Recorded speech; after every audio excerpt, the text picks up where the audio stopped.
Well, I thank you very much for the invitation to come and visit with you and talk with you a little bit about the Office of Justice and Peace and the Catholic Campaign for Human Development. I am Deacon Sam Dunning, and I am, at the risk of hubris, I will say that I am proud to be the founding director of the Office of Justice and Peace for our Archdiocese. In the fall of 2001, then Bishop Fiorenza asked me to consider coming on board to establish an Office of Justice and Peace, a social action office that was kind of the culmination of a 5-year social justice plan for the diocese. And as the plan was laid out, the culmination of that would be to form an office that would help pursue the social mission of the church. And for whatever reasons, then Bishop Fiorenza asked me to head up that effort. And as a fairly newly ordained deacon, I was very proud to have this become a part, kind of one of the major parts of my ministry on behalf of God and Christ's church. So it's a pleasure to be with you to talk about these two particular offices. The Office of Justice and Peace, as I say, is a social action office. And prior to May of 2002, when we began the office, we were the largest diocese in the nation without a social action office. I guess currently there are probably about 100 dioceses throughout the nation that have some kind of a formal social action effort.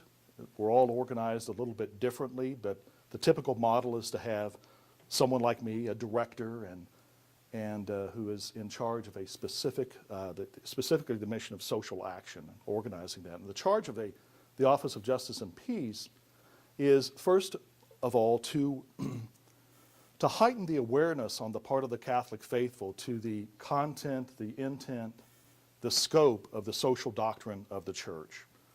And secondly, to deepen their understanding that action on behalf of this social doctrine of the Church is what Pope Paul VI and Pope John Paul II called a constitutive dimension of our faith. That is, that just as you and I are blessed when we go to Mass on Sunday, you all go to Mass on Sunday, right? Okay? Just as we're blessed to walk down the aisle and receive the body and blood of Christ, we are standing not only in communion with the person in front of us and the person behind us, but we're standing in communion with people all around the world who call themselves Catholic. And many of those Catholics are struggling and suffering from persecution, poverty, or want. And that as a constitutive dimension of our faith, we're called not only to receive the body and blood of Christ, but to be the body and blood of Christ to those Catholics who are suffering, but also the world at large, those outside of our communion. The third piece is the Social Action Office, or a Social Action Office, is meant to provide and facilitate opportunities for Catholics to live out that call to social action. And so there's kind of a three-part piece here, the kind of the faith formation piece, the conversion piece, and then the action piece. And that's kind of one of the three primary focus or foci of a social action office. But also, as the director of the Social Action Office for our Archdiocese, I also represent the Cardinal and the Catholic Church in a number of venues. I sit on the City of Houston, the Mayor's Advisory Committee on Immigration and Refugee Affairs, sit on a couple of day labor task forces that the Mayor of Houston and the Mayor of Galveston have appointed me to. I represent the Church in terms of public policy advocacy before the city councils of the various cities in our Archdiocese, county commissions. I spend quite a bit of time in Austin, and I take a few trips to D.C. as well, representing the U.S. bishops, the Texas Catholic Conference, and our own cardinal around social concerns, policy issues. Does that make sense, sort of? Okay. In conjunction with that, I also direct what's called the Catholic Campaign for Human Development. This is the U.S. Bishop's domestic anti-poverty program, and Jeff had asked me to spend some time talking about the Catholic Campaign for Human Development and how it operates in our archdiocese, the kind of groups we fund. So if it's okay with you, I am going to spend some time, a good part of our time together, talking about the campaign. This is not an extended commercial, but the collection for the campaign is coming up. And I will tell you that your parish has traditionally been very, very supportive of the Catholic Campaign. We will be taking our collection this year, as we typically do, on the Feast of Christ the King. So I ask you, if I do a good job, well, if I don't do a good job, I still ask you to be generous, okay? Okay. Well, let me begin. First of all, one of the questions that I often receive from Catholics, but also people who are non-Catholic, is why the Church does this, why we're engaged in this social action, and what is this social mission, and why are we doing it? I'd like to begin with a little story about a fellow by the name of Ralph, who dies and he goes to heaven. Now, Ralph finds himself standing before St. Peter, who is shaking his head as he flips through the pages of the Book of Life. Ralph, Ralph, Ralph. All the time that Martha and you were together, before your divorce, before your annulment, you made each other's lives absolutely miserable. And Ralph says, I know, St. Peter, but keep turning. Keep turning the pages, you'll find that I changed my life. I joined the St. Vincent de Paul Society, and I began training altar servers. I became a member of the Knights of Columbus and manned soup kitchens. Calm down, Ralph. Calm down. Today you're in luck. Today, God is conducting a spelling test, and all you have to do is spell one word and you're in. Well, Ralph could not believe his good fortune. Well, what's the word? And St. Peter says, love.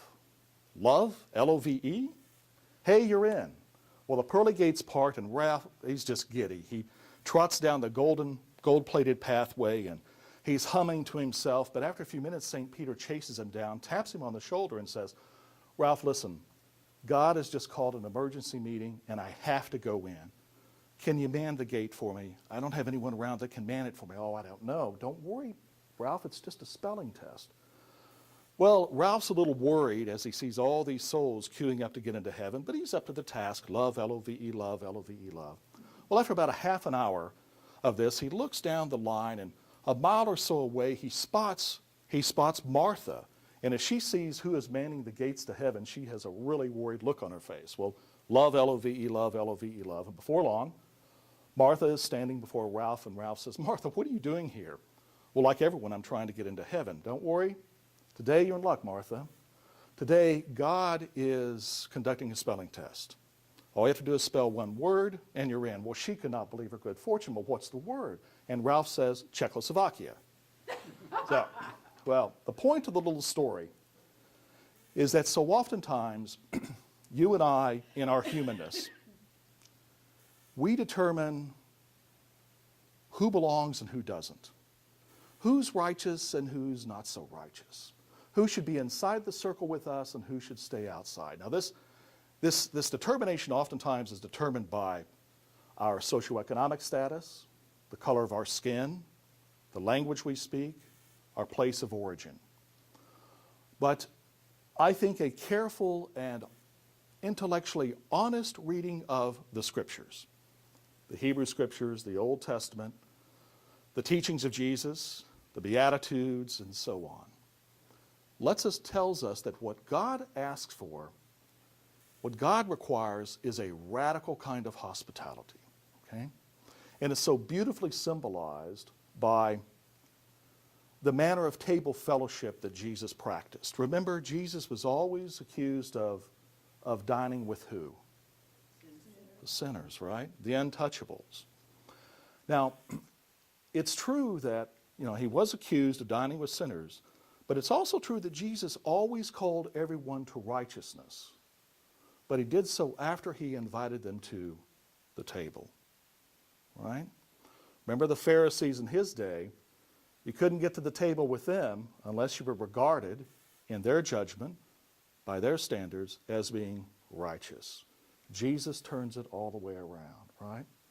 And so, reflecting upon this notion of the radical hospitality of God, the Church has, over the centuries, developed a body of teaching that has evolved into what we call the social doctrine, which helps us as Catholics to think about this radical hospitality of God, what God requires, and how we can try to make that as real as possible in our own frail, faulting human way. Does that follow? Okay?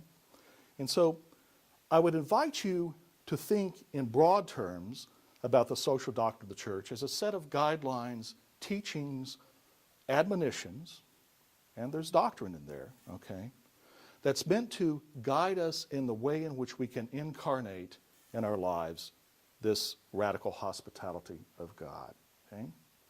Now, in the opening two sentences of Gaudium et Spes, okay, the pastoral constitution of the church in the modern world, the great Vatican II document, we read, the church fathers tell us, that the joys and the hopes, the griefs and the anxieties of the people of our age, especially those who are poor or any way afflicted, are the joys and the hopes, the griefs and the anxieties of the followers of Christ. Nothing truly human fails to raise an echo in their hearts. Now, in those two sentences, there's a lot of theology packed in there.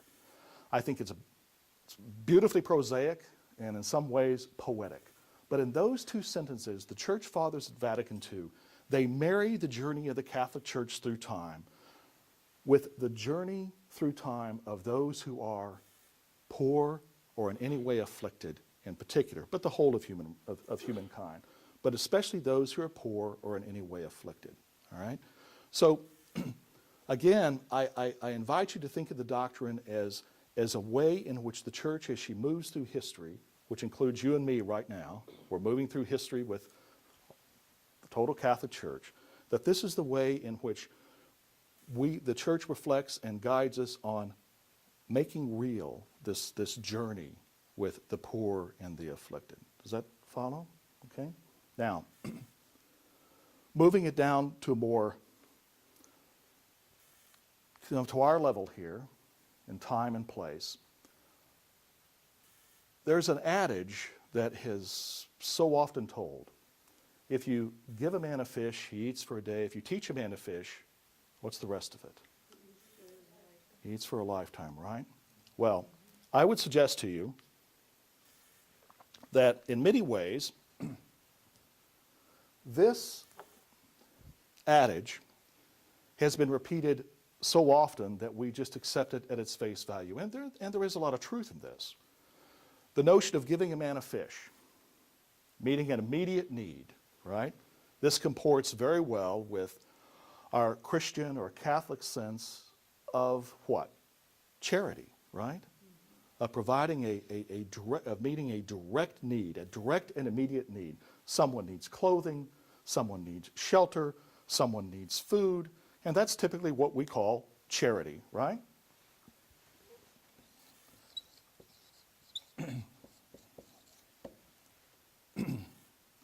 And I will tell you further that this also kind of comports with the whole American notion of generosity, right? I mean, I think around the world we are considered to be pretty generous people. I've been fortunate to travel abroad a few times. And while, whether it's in Turkey or Israel or wherever, they may not always agree with the foreign policy of our government, but almost inevitably I hear someone say, "You Americans are so generous." Anytime there's a catastrophe, an earthquake or a flood, some kind of a natural disaster, or there are refugees fleeing some kind of conflict, you Americans are there, okay? So the notion of giving a man a fish comports well with our Catholic sense of charity, of giving to others what they need in the immediate, okay? And also our American sense of being generous. The second part of it, teaching a man to fish. This also comports very well with one of the basic tenets of the social teachings of the church, where we are taught that our dignity, yours and mine, is best manifested when you and I can provide for ourselves and our families in a way that is dignified, okay? We're not talking about just mere sustenance, but able to provide for ourselves in a way that assures opportunities for our children, that they're able to wear clothes that they're not embarrassed to wear to school, that our children are eating decent foods, that they're not being malnourished or undernourished, okay? Further, that we have opportunities to provide our children education. John Paul II wrote a lot about leisure, the importance of leisure, that we need to help people achieve a standard of living where they can take Sundays off to worship, or Saturdays if they're Jewish, or Fridays if they're Muslim, that they have time to leisure time for vacations and the like, okay? So, further, I think also this comports well with the American notion of being self-sufficient. You know, our economy is built upon you and I being able to provide goods and services and sell them in the marketplace for a sufficient profit so that then we can go and buy goods and services from others. It's kind of a cyclical thing. So we believe very strongly in the notion of empowerment. Okay. And the empowerment part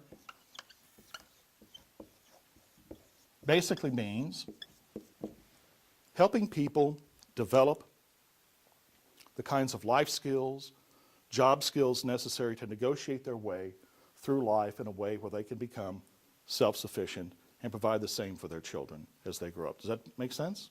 Okay. So these two pieces, charity and empowerment, comprise two extremely important components of the social mission of the church. But I suggest to you that while teaching a man to fish and he eats for a lifetime, okay, well, that's a very American way of understanding social organization and economic planning, all right? However, regardless of how fresh that man's bait is, regardless of how skillful a fisherman he becomes, regardless of how good his equipment, if he can't make it to the shoreline to cast his line in, he's still going to starve, right? Okay? So, it becomes incumbent from time to time for institutions and organizations such as labor unions, community organizations, churches, to walk in solidarity with that fisherman, helping that fisherman clear the obstacles so that he can make it to the shore, cast his line in, and become self-sufficient. Does that follow?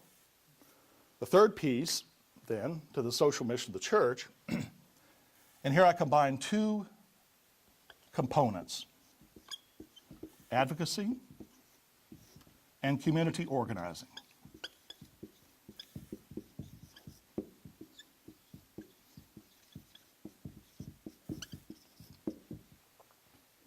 Now, the charity piece, I think we do pretty well.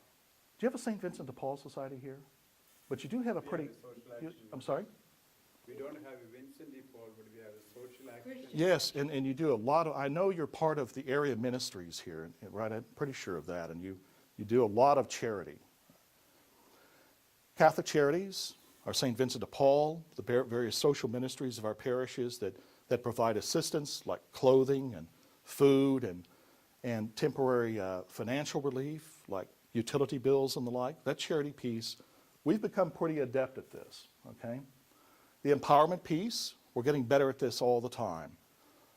In parishes all throughout our diocese, we have huge English as a second language programs that help people develop the language skills to help them go out and look for jobs and to improve their lot in the workforce, and a lot of jobs trainings and the like. But it's the advocacy and the community organizing that sometimes becomes a little more difficult. And that's where my office comes in. The Office of Justice and Peace and the Catholic Campaign for Human Development. Any questions so far?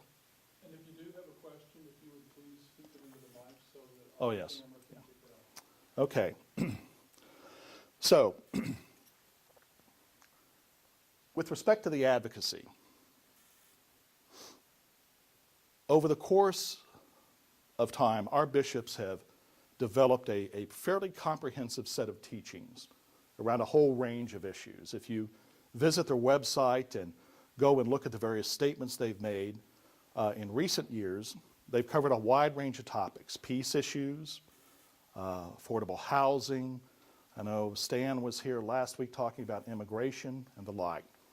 And this is kind of what we characterize as the social concerns agenda of the U.S. bishops and the Pope too. I mean, he also has developed a series of the Vatican has developed a number of teachings on various public policy issues.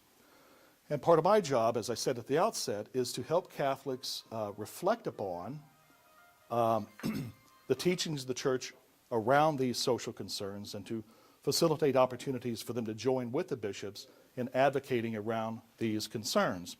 One of the things that I might mention at the outset is that in anticipation of the upcoming state legislative session, we will, the Texas Catholic Conference has decided that we are going to have a major advocacy push throughout the session, but also one day designated in April for Catholics from all over the state to converge on the state capitol and to advocate for the social concerns agenda of the Texas Catholic Conference. And part of my task is to organize trainings in our diocese, and so you'll be hearing more about that in coming months. But this is the advocacy. This is where we actually go before decision makers, whether it's in government or business or other civic entities, and we literally advance or advocate on behalf of the social concerns agenda of the Church. Okay? Does that follow? What are the social concerns?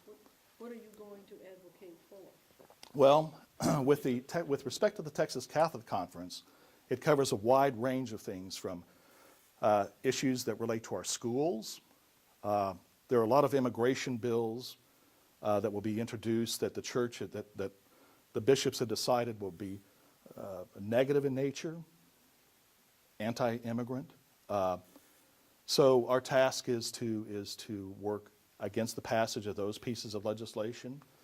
There are health care related issues. The CHIPS bill is always important to us, funding of CHIPS. So those, and there's kind of a, and I would invite you to go onto the Texas Catholic Conference website, and you can find pretty readily their social concerns agenda that have the detail, the particular pieces. Then the community organizing. I interface with a lot of organizations throughout our archdiocese, and in fact across the nation, that are engaged in issues that, and their stance on these issues are compatible with the social teachings of the Church and with the position of the Catholic Church, particularly our bishops. And so there's a lot of interface. But most directly, my work with community organizing is through the Catholic Campaign for Human Development. Now, this is, as I mentioned, is the U.S. Bishop's Domestic Anti-Poverty Program. And every year, we take up a collection in dioceses all over the nation. And in our diocese, that collection is taken at the Feast of Christ the King. It takes the parishes a little bit of time to get all the money turned in, okay? But when they do, the way this operates in our diocese is we take a portion of that collection to help fund my office. About 60% of my salary and my operational expenses are paid by the Diocesan Services Fund, and the rest through the Catholic Campaign for Human Development. Of the remainder, 25% of it remains here for distribution to local organizations. And we'll talk a little bit about, I'll give you some examples of some of the organizations that we are funding or that we have funded and are funding. And 75% of that money goes back to Washington, D.C. for distribution in what's called national grants. The national grants typically are a little larger.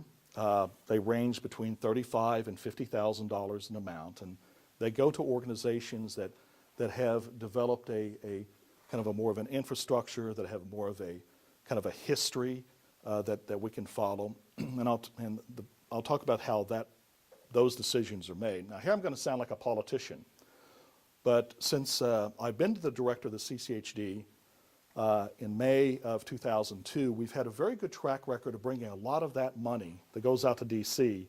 back into our archdiocese.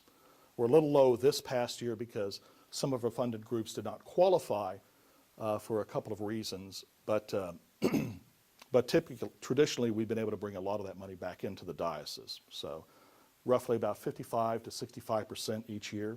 So I'm kind of proud of that record, which means we have some very strong groups that have warranted the support of the bishops.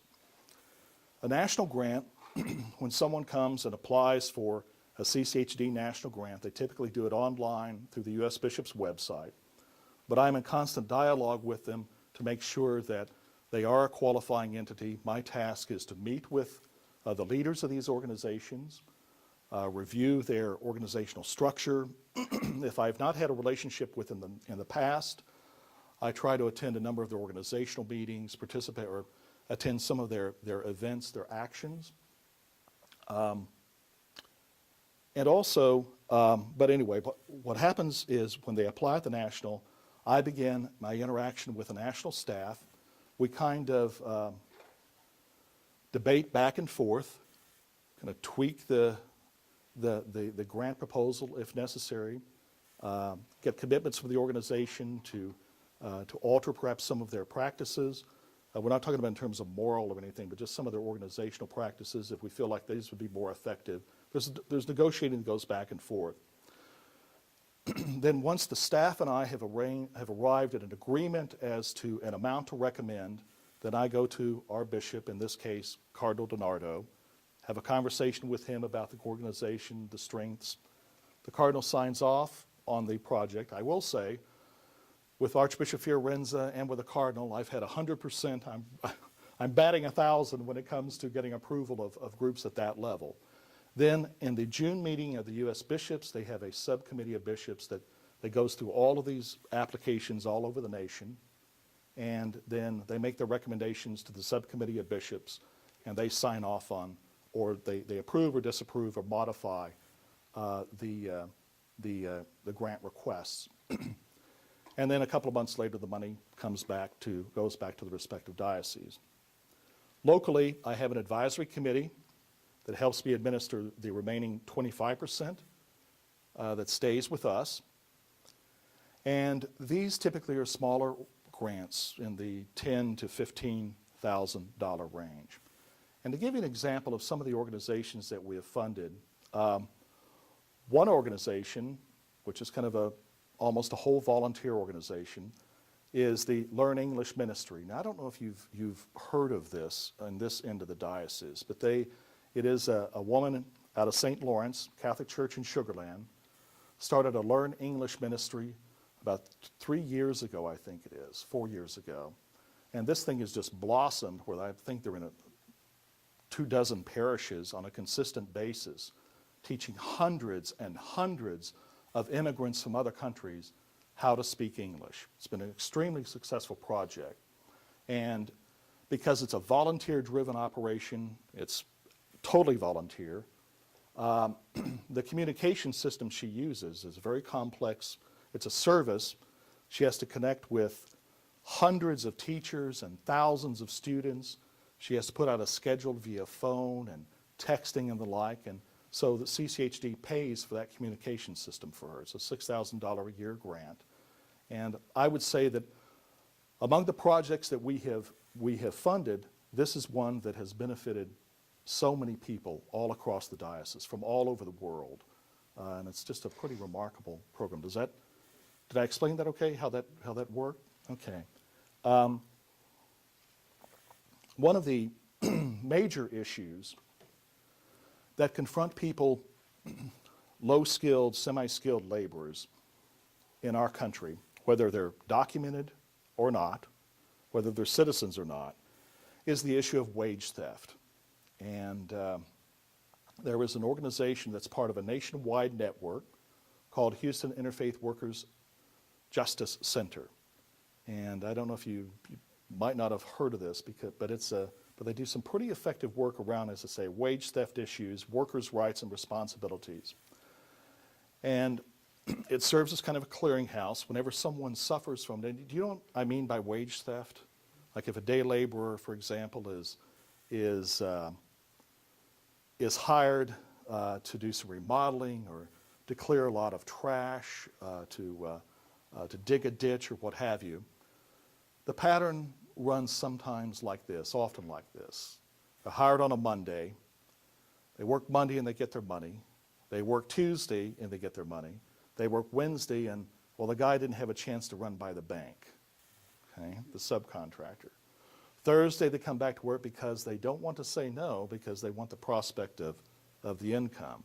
Thursday the guy doesn't show up, but one of his helpers does. He says, yeah, he'll have the money for you on Friday, and they work Friday and nothing, okay? So what recourse does someone have? Even if you're a citizen, your recourse is very, very limited. So one of the things this organization does is, because a lot of these guys have to be out there looking for work every day, they take on the case, they do the research.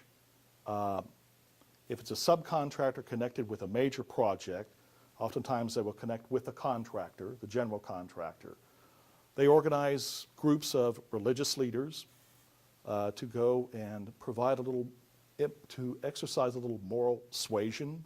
I've been on a number of these visits where we show up at the office of the subcontractor, and as faith leaders, we implore them to do the right thing by this particular employee.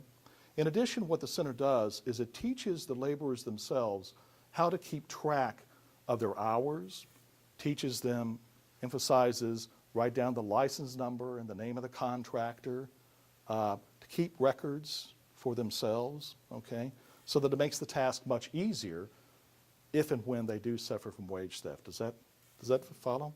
So we have a national grant that's helping to fund the lead organizer for the Houston Interfaith Workers Justice Center, and then we have a local grant that is funding an intern, and her job is to prepare research for the upcoming state legislative session, because there are a lot of pieces of wage-related legislation that this center, the one in Austin, Dallas, Fort Worth, is going to advocate on behalf of. And does that follow? So that's another example of the project. When Ike hit, in fact, the Thursday after Hurricane Ike hit the Gulf, the Cardinal and myself and a number of people from the diocesan offices went down and kind of surveyed the damage. Did any of you go down in the immediate wake of Ike? Did you ever? And I must tell you, it was an amazing sight. I'm sorry? In Galveston? In Galveston, We yeah. weren't allowed to go there. I'm sorry? You weren't allowed to go there. Oh, that's right, I was, because I was, I guess that week I got in because of the Cardinal, actually. And we had kind of a police escort and all of this. You're right, the immediate days we weren't allowed on. But I will tell you, it was really quite amazing whenever, especially as you're driving along in Galveston City itself, and you're looking around, well, it just doesn't look all that bad until you start noticing where the water level had been. I mean, you could see it on the outside walls of the houses and the buildings, and it was just absolutely incredible. But what had happened on the island in particular, but also onshore, also into the county, was that it totally disrupted all social services, everything. And we were helping to fund what's called the Jesse Tree, which is a social service agency based on the island, but servicing Galveston County itself, and their offices were completely devastated. Now, we were helping to fund their executive director. They provided a number of, they did a lot of referral work. One of their functions was to bring health care resources onto the island, connect people in need of health care with providers that offered care for indigents and low-income people and the like, and that was just totally wiped out. Well, we knew that people were going to start coming back to the island, and so a group of community leaders got together and over a course of a month or so began to put together a coalition of folks to make sure that we were in. What this did was it broke down a lot of confessional barriers. We had always had difficult organizing in the predominantly African American churches on the island. There was a lot of The Lutherans did their thing, the Episcopalians did theirs, the Catholics did theirs. Well, what Ike did was it brought us all together. And we began to, we helped fund what was called the Gulf Coast Interfaith Sponsoring Committee, which is it's an interfaith organization that includes rabbis and Protestant ministers and Catholic priests, and we have Muslims involved. There's the imam on Galveston Island is now part of our interfaith group. But the organizing effort was centered around, first of all, addressing the immediate needs, and you had to have someone on the ground full-time to do that. You just couldn't do that on a voluntary basis. So through CCHD, we funded the organizer and half the salary of a second organizer to help organize all of these direct service resources. The second piece of it was making sure that when the federal government was releasing their relief funds, the state of Texas was the pass-through agent for all of that money. Well, this organization of faith leaders, their task was to make sure that some of that money got back to really meet the needs of the poor and indigent that were either on the island in Galveston County or coming back. Does that make sense? So we also helped fund what's called a Partnership for Healthy Living.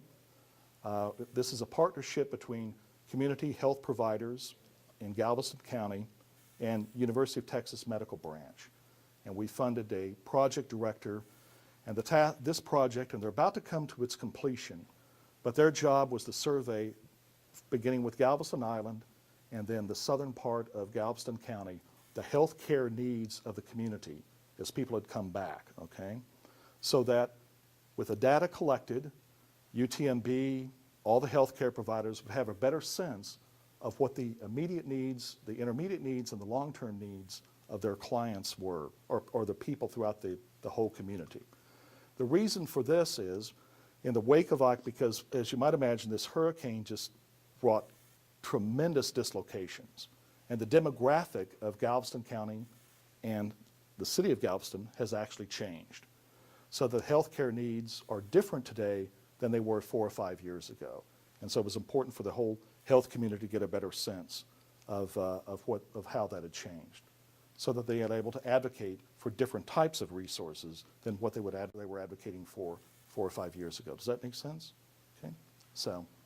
So those are, we are also funding on Galveston Island an after-school program, and it's not only an after-school program. It's called St. Vincent's House. It's an interfaith project where the Galveston Independent School District has identified at-risk youth, kids that are on the verge of dropping out or that they have dropped out of school within recent months, and we channel them back into an educational program through St. Vincent's House. It's a special program geared toward internet training, internet school. It's kind of like distance learning, all right? They're focused, and I'm proud to say that they have had a considerable success, and that about 60% that go through the program have gone on to college. So whereas before they were destined to just be dropouts. So, and they're working to improve that statistic, but I think for their first 2 years in operation, that's a very good record. So we've been able to put a lot of CCHD money into Galveston County. Some of the projects are, some of the work of the Partnership for Healthy Living is moving into Brazoria County now. So we're seeing some of this. The interfaith group, they're moving into Brazoria County as well to try to alleviate some of the poverty in that particular county. But anyway, that's where we've put quite a bit of our resources into the Galveston region. We also, in the past, have funded a number of other groups that have gone on to become self-sufficient. One of the things we try to look for with local grants are projects that are just beginning to start up. And we try to provide them what we call seed money or bridge money. It gets them going, and we try to nurture them, nurture the organizations, put them in touch with foundations or other endowments so that award greater sums of money than we can, so that over the course of time they can become more self-sufficient. one of the organizations that we have done this with, one of the organizations that I think we've been pretty successful with is Mothers for Clean Air. About 6 or 7 years ago, a group of mothers began noticing that their children, and they were centered mainly in the kind of the ship channel area, the neighborhoods along the ship channel. And mothers began noticing that their children there was a higher incidence of absenteeism from school, congestive problems with breathing, high rates of emphysema, all kinds of things.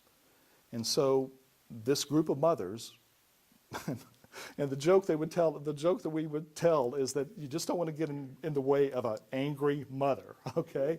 And they became very, very upset with what was happening in their community, and they didn't know what to do about it.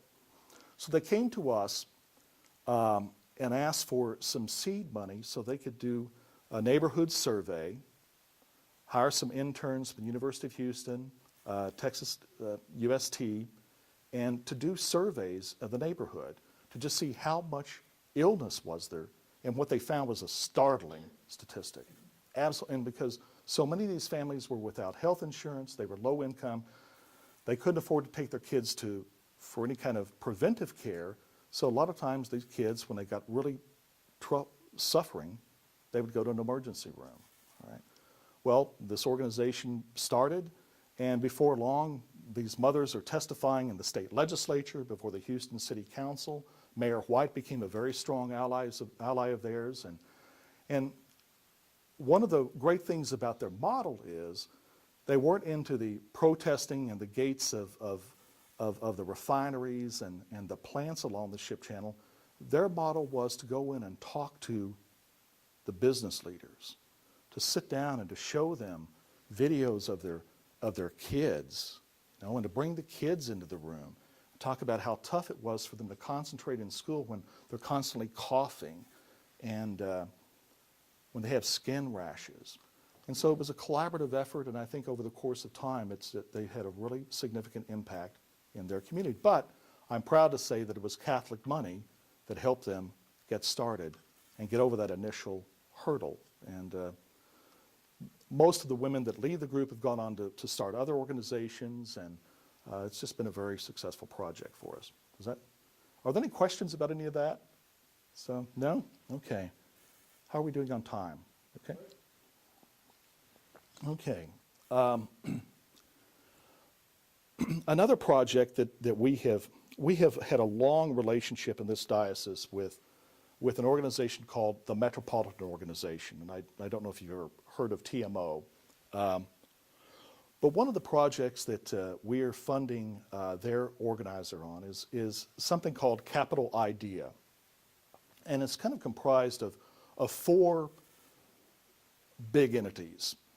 TMO, or the Metropolitan Organization, is kind of on the ground level of this. Then you have Capital Idea with junior colleges, community colleges in the area, government partners, business partners, labor partners, and it's been a very successful model in other parts of the country, and for the last 2 years we've been trying to apply it here.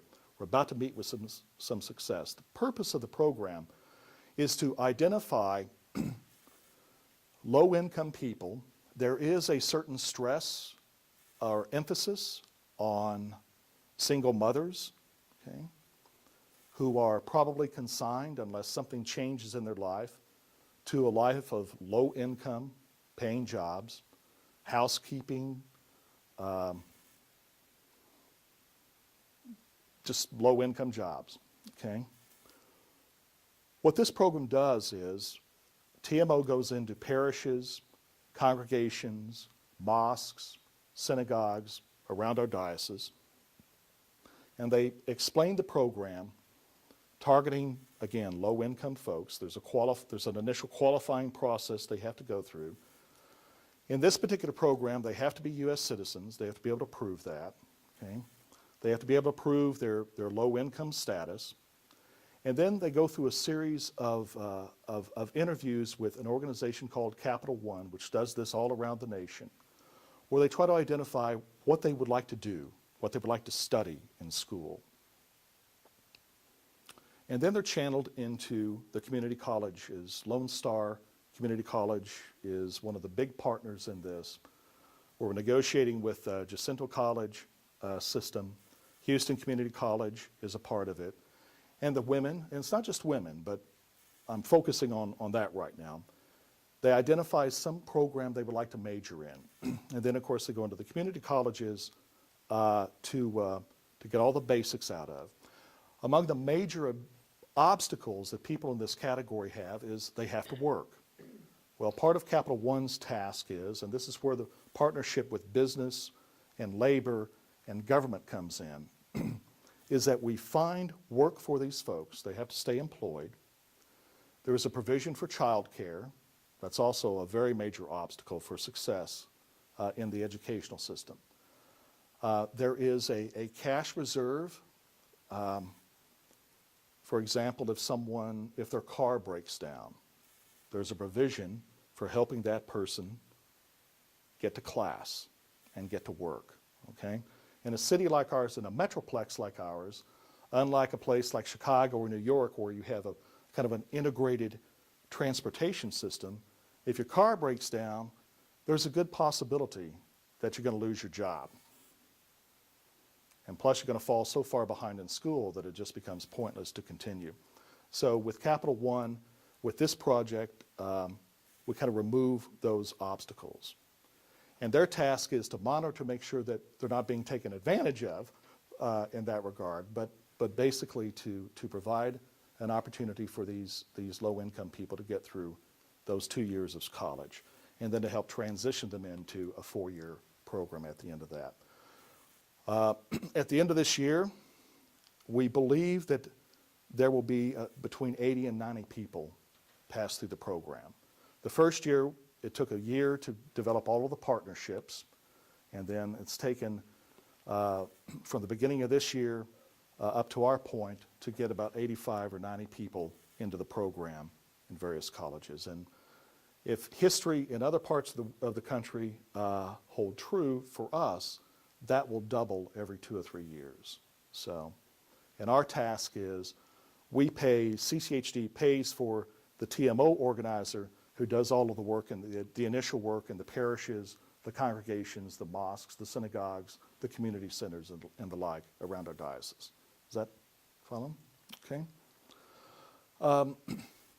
So, there you have kind of a number of examples of how we try to impact through the community, empowering people, okay, to break out of the cycle of poverty that they're in. With most projects that we fund, we try to make sure that the beneficiary group has a say in the direction of the project. So we always ask that it has a governing board. For example, with the Capital One project that TMO is running for us, the first year we kind of gave them a dispensation from that particular rule because they were having to go out and develop all of these partnerships.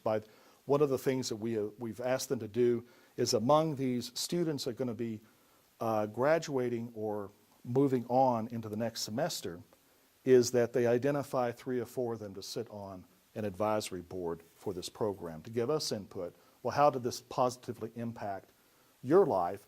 Are the ways that we can improve it in the future for those who are coming after you so that they have a voice in it? Does that make sense? Okay? All right.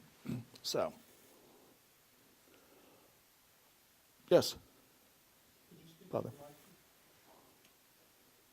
It looks that you are doing a wonderful work in the areas of empowerment, community organization, and I wonder how much we do for social advocacy. Oh, well, that's a good question, Father. I will tell you that the community organizing piece, and this is one of the great blessings of my work, is that the people doing a lot of the work are the ones who are actually, again, trying to break out of the cycle of poverty. My task in trying to be a good steward of the Catholic money, but also, faithful to the mission of the campaign, is to maintain relationships with these groups, to identify problems. I will say since 2002, we've only had to ask for the money back with one organization. And the way the grants work is we give half up front, and then 6 months into the grant year, we give the second half. And my committee and I always, we meet with them 2 or 3 times during that first 6 months. I sit on some of the committees, so I'm there on a monthly basis, and I interface with a lot of them. So part of my job is to make sure that this money is being spent in accord with the social teachings of the church first, and then also that it's really truly being used to advance the cause of the grant.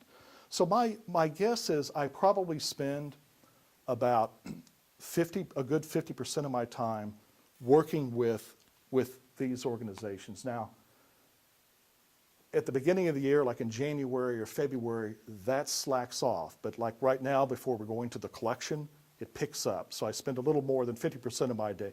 But I'm thinking as if it averages out, about 50% of my time is with this. The advocacy piece,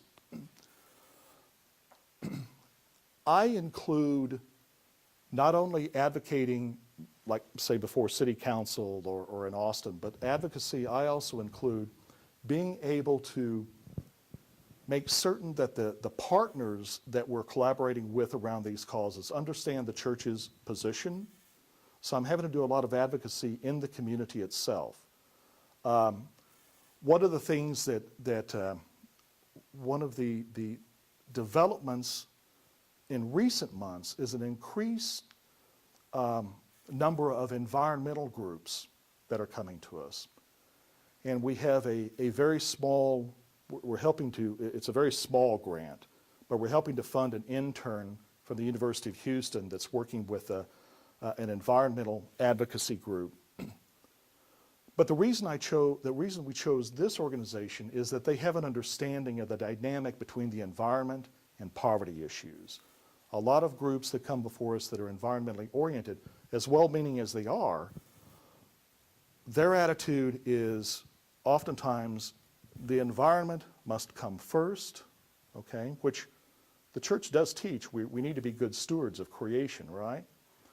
But oftentimes the policies that they recommend or that they advocate for, in our judgment, would damage families, hurt families and workers. So we try to support groups that have a more collaborative relationship between business and industry and the community itself. Our sense being that dialogue is the best way to resolve some of these issues. So when I talk about advocacy, Father, I'm including that kind of advocacy. So about 50% of my time is doing that. And unfortunately, a lot less of my time is done in rooms like this. And so next year, the strategic plan for the office is that I spend more time in our schools, in our parishes, doing things like this. Thank you. I have yet another question. It is may not be very much relevant in the context of United States of America. Do you include the piece like the social conscientization as one of the ingredients of this social development and social action? I'm sorry. The social conscientization. Yes, heightening the social conscience. Yeah, make them aware of their needs, make them aware of their rights, so that Yes. they are able to receive whatever benefits we are paying to them.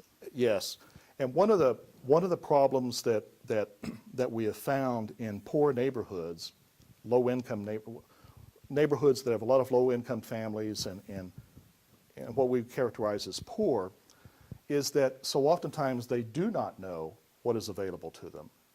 And they do not know what could be available to them if they were to organize in a way to raise their voice in the public square. That's particularly true. That's one of the reasons why the organization I talked about on Galveston Island, Jesse Tree, is so important, because transportation is always a problem down there. Public transportation is virtually nil. And so it's very difficult sometimes for people, particularly single mothers, or mothers when dad is the only one that has a vehicle and he goes off to work, and So how does she do her shopping, and how does she take her child to the doctor? And so part of this is about developing, plugging them into a network where those kinds of obstacles are alleviated, where you can get people grouped together with a van, and you go around and you pick up people and take them where they need to go, or you get the right medicines to them, and that kind of thing. And frankly, from an economic standpoint, that saves money. That's the most economical way to do it, rather than waiting until someone gets so sick that they have to go to the emergency room. So organizations like Jesse Tree, which I think is what you were asking, is that they help heighten the awareness on the part of the community as to what's available, and also heightening the awareness on the part of the health providing community as to what they could do to improve access to their particular services, or taking the services to them. I quite understood what you are saying and what you are doing, but in the developing countries like Asia or Africa, in our social action program, one of the key components for us is social conscientization. Yes. And people, for a long time, they have been accustomed with a systemic, they have been deprived of their own, and they are not aware of their rights and their responsibility. So the social organization, social action group, one of the key component, initially it is make them aware that there are certain basic rights you should be aware of yourself. Yes. So come up and raise your voices for that. And also along with that, these are the facilities available, you need to demand it. Yes.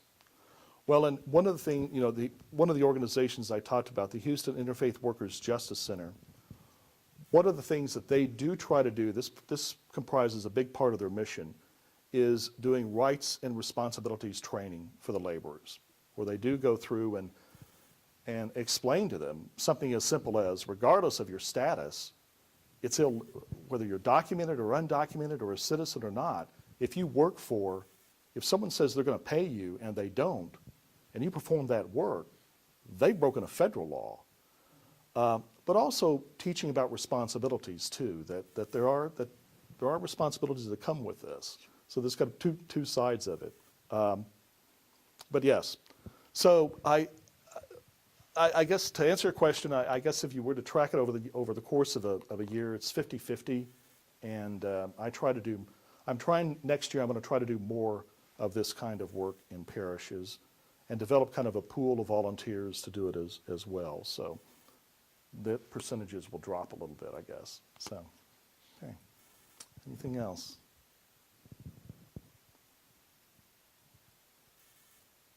No? Okay. Use the mic. Oh, Jeff has a question. Yes, I'm not up on what was the nature of what you called the campaign against the campaign last year. But could you just address that, at Sure. least in most general terms? Thank you. A few years ago, there was, there have always been people within the Catholic community who have been critical of the work of the Catholic Campaign for Human Development. And part of it, I think, is motivated by general objections to the nature of community organizing, and kind of some of the partnerships that you have to, or that you typically develop over time in a community. Like with the organizations that we fund, with very few exceptions, they're not entirely Catholic. They're run by people who are not Catholic. We have, as I mentioned, the Galveston Interfaith Sponsoring Committee, comprised of faith leaders of all different denominations, and including Muslims and Jews, but even in other organizations that they're not run by Catholics. But part of my charge is to make sure that what they're doing is in accordance with the social teachings of the Church. In other dioceses,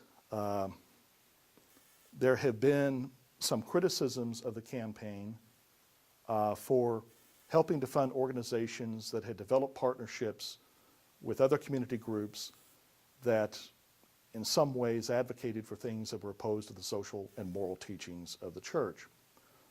In defense of the campaign in other dioceses, I have to say that in the 40-year history of the Catholic Campaign for Human Development, the amount of money that has been spent on organizations that have come under this kind of criticism comprises a very, very small percentage of the total. Now, that's not to excuse misappropriation of funds. But in our diocese, we've been very lucky, and I think part of it has been, and I'm not saying it's because of me, but because of the method that we've adopted in choosing the organizations that we fund. What Jeff, I think, was specifically referring to was the scandal 3 years ago, beginning 3 years ago, with ACORN. Are you familiar with ACORN? Okay. The Association of Community Organizations for Reform Now. And ACORN is a network of local chapters, and we have in the past had an ACORN chapter in our diocese, which we have helped to fund, both with national grant money and local grant money.